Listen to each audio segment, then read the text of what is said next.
Bonsoir à tous, merci d'être avec nous. Nous sommes dans le programme du soir sur New World Info ce jeudi. Et dans le décryptage de l'actualité, on va parler du Bénin et du Sénégal. Les députés français ont approuvé la restitution des biens culturels à ces deux pays. Ces députés ont approuvé mardi soir à l'unanimité un projet de loi restituant au Bénin et au Sénégal des biens culturels amenés en France à l'époque coloniale et considérés comme des butins de guerre. Le transfert au Bénin porte sur 26 pièces, statues, siège royal, portes ouvragées, notamment du trésor de Béhanzin provenant du pillage du palais d'Abomey. C'était en 1892. Elles sont aujourd'hui au musée du Quai d'Orsay. Le Sénégal doit récupérer la propriété d'un sabre et son fourreau attribué à El Hadj Omar Tal. Nous en parlons tout de suite avec Mamadou Diouf, notre éditorialiste. Bonsoir Mamadou Diouf. Bonsoir Samuel. Finalement, on peut dire que c'est un début de victoire pour ces deux pays dans la restitution des biens culturels. Oui, pour le Bénin et pour le Sénégal, on peut dire que c'est un début de victoire. Mais à regarder tout ce qui avait été fait par Felwine Sarr et Bénédicte Savoy, qui avaient travaillé à la demande du président Macron sur cette question de la restitution des œuvres d'art africains qui avaient été pillées, c'est vraiment un petit pas. Parce que si on met le tout ensemble, ça fait 26 plus 1, ça fait 27. Alors que le Bénin tout seul disait que ces œuvres d'art en France, c'est des milliers. 27 sur des milliers, il faut dire que l'affaire n'est véritablement pas jouée pour le moment. Mais on peut accepter que c'est un premier pas.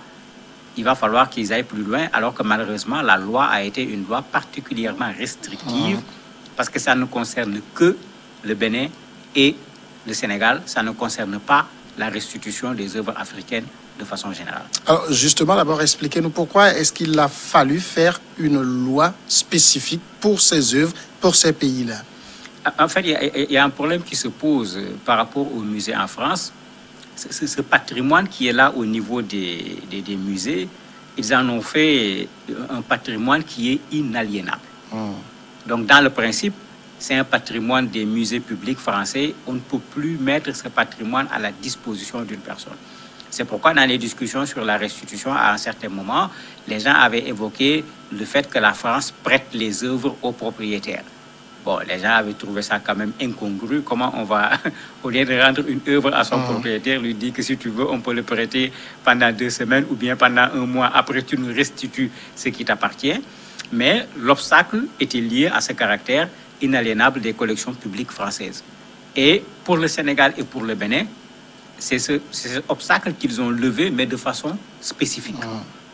Alors que c'est contraire à la conclusion du rapport qui a été déposé par Felwine Sarr et Bénédicte Savoy, qui avait dit, si les pays demandent, il faut qu'on fasse une loi qui ait un caractère général, qui permette à ces pays de pouvoir récupérer. Parce que s'il faut qu'à chaque fois que le Bénin demande, puisqu'on a renvoyé 26 sur...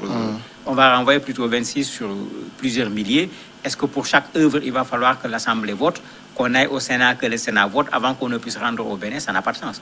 D'ailleurs, c'est ce que le président Talon avait dit, qu'on fasse une loi générale.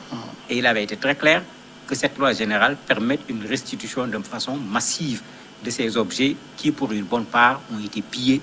Ce pas des objets qui ont été achetés, c'est des objets qui ont été pillés. Donc le terme de restitution, il est très clair. Quand on restitue, c'est parce qu'on n'est pas propriétaire.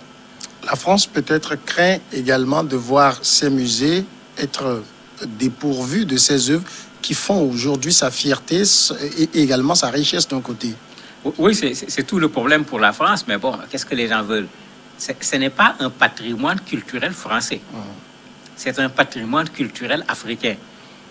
Pourquoi les gens veulent que ce patrimoine reste en France?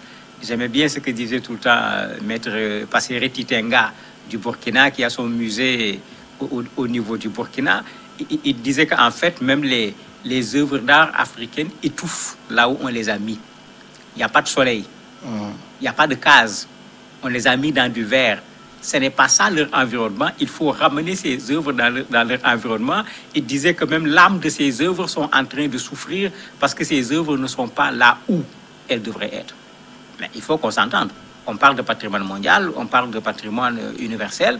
Il faut qu'on accepte que ce qui a été fait avec d'autres peuples soit fait également avec le peuple africain.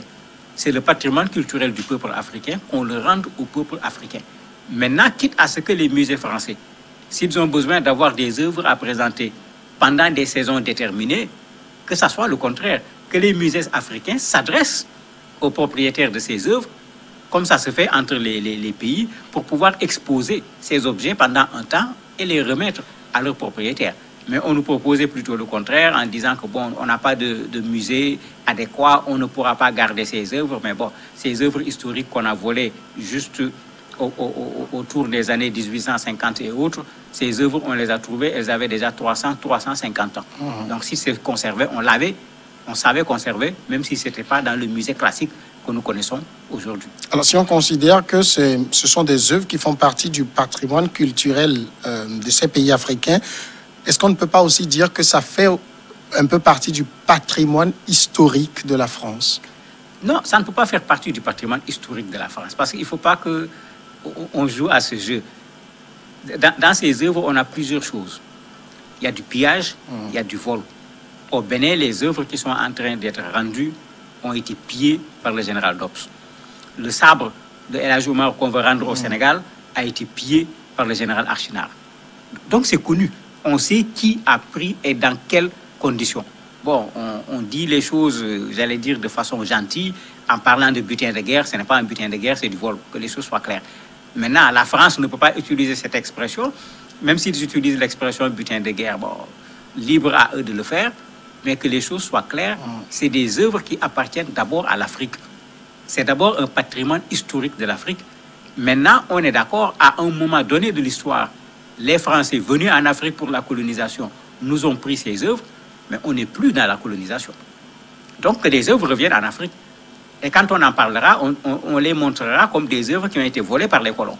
C'est vrai qu'il y a des cas difficiles au niveau des œuvres, parce qu'il y en a, c'était du troc, il y en a qui ont été achetés, il y en a qui ont été offerts.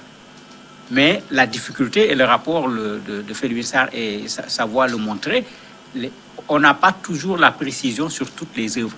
Mais souvent pour les œuvres pillées, l'histoire est restée là où on l'a pillée. Les gens ont restitué cette histoire, même si elle n'avait pas été écrite par la voie orale, de sorte que quand on vient, on vous dit qui a pris, dans quelles conditions, à tel moment.